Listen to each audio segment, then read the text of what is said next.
Kim Chiu at Paolo Avellino spotted sa iisang frame kasama ang kanilang mga gym buddies. Detalye ng picture, usap-usapan online. Chiu sisters, trending din online.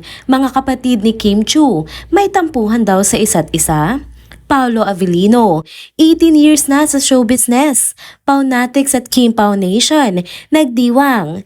Tara, kwentuhan muli tayo.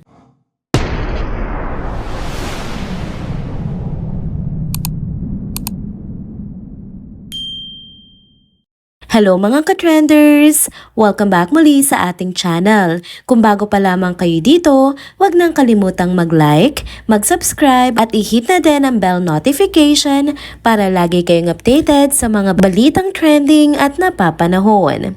Mga ka-trenders, eto na naman tayo para sa mga bagong updates patungkol sa tambalang Kim Pao.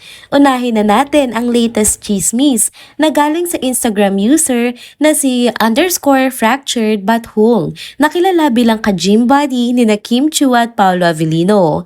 Trending nga ang in-upload niyang larawan dahil bihira lang mangyari na makita si na Kim at Paolo sa iisang frame kasama ang kanilang mga kaibigan sa gym. Parang walang mintis ang banding ng dalawa tuwing pareho silang nasa Maynila. Madalas silang sabay nag-workout tuwing umaga. Pagkatapos nga ng gym, abala rin ang Kim Pao sa shooting ng kanilang pelikulang My Love Will Make You Disappear. Ayon sa balita, madalas pa raw sunduin ni Paolo si Kim sa It's Showtime kapag may pagkakataon. Talaga namang nakakakilig ang ganitong closeness nila, kaya tanong tuloy ng kanilang fans, kumusta naman kaya mga bashers na todo discredit sa relasyon ni na Kim at Paolo? Aba, mukhang tuloy lang ang kilig sa tambalang ito. Mabalik tayo sa picture na in-upload ng kanilang ka-gym buddy. Hindi lang ito basta trending dahil magkasama sila sa frame. Napansin din ng netizens ang contrasting personalities ni na Kim at Paolo. Nasa gilid kasi si Paolo sa picture at literal na walang reaksyon ng mukha. Seryosong seryoso, parang walang pakialam. Tawang-tawa tuloy ang mga netizens lalo na nung makita nila si Kim na nakangiti ng todo-todo sa parehong frame. Sabi nga nila, sobrang opposite talaga ng dalawa, pero iyon din ang nagdadala ng charm ng tambalang ito. Hindi nga rin nakaligtas sa mata ng mga fans ang mga subtle interactions ng dalawa sa gym. Ayon sa ilang chismosa online, may mga pagkakataon pa daw na sinasabayan pa raw ni Paolo si Kim sa pag-stretching o pagbuhat ng weights. Napaka-casual ng dating pero halatang komportable na talaga sila sa isa't isa. Idagdag pa ang chikang madalas silang mag-usap kahit sa pagitan ng workout sets. Parang may sariling mundo ang Kim Pao sa gym. Bukod sa gym, talagang abala ang dalawa sa kanilang mga proyekto. Pero kitang-kita na priority nilang quality time together, mapa-workout man o trabaho. Kaya naman patuloy ang kilig ng fans habang unti-unting nahuhulog sa tambalang ito ang mga dating duda. Ano sa tingin nyo mga ka-trenders? Mukhang tumitibay na talaga ang Kim Pao, ano? Abangan pa nga natin ang iba pang ganap sa kanilang kwento. Narito naman ang pangalawang topic na pag-uusapan natin ngayon sa video update na ito. Trending din ngayon sa social media ang picture na ito kung saan makikita ang magkakatabing larawan ni na Kim Chiu at ang mga kapatid niyang sina Attila Kam Chiu at Twinkle Chiu.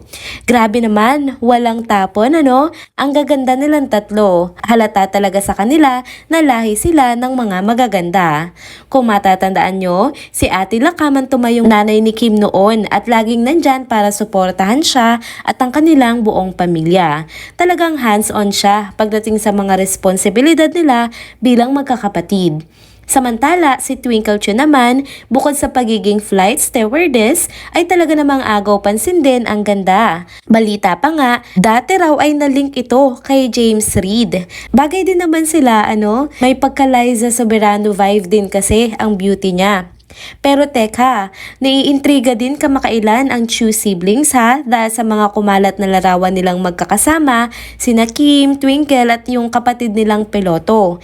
Napansin kasi ng mga fans na wala si Attila Kam sa banding na iyon, kaya marami ang nagtanong kung may nangyari bang hindi maganda sa pagitan ni na Attila Kam Chiu at Twinkle Chiu. Pero agad namang nilinaw ito ng kanilang Attila Kam at sinabi na wala raw issue. Ang simpleng dahilan lang ng kanyang absence ay nasa ibang bansa siya noong mga panahong iyon. Ang saya lang makita, no, na masaya at matagumpay si Kim sa iba't ibang aspeto ng kanyang buhay. Karera, negosyo, pamilya, at syempre, love life. Parang ito na nga ang bunga ng good karma niya, lalo na pagkatapos ng lahat ng hirap na pinagdaanan niya before. Sino ba naman ang makakalimot sa bawal lumabas na issue na yon, 'di ba? At syempre, pati ang breakup nila ni Sian Lim na hindi rin biro. Pero tingnan nyo naman siya ngayon, 'di ba? Blooming na blooming at deserving sa lahat ng blessings na natatanggap niya.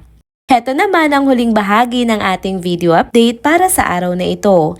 Ngayong araw, nagkaroon ng bagong Facebook post ang official Facebook page ni Paolo Avellino.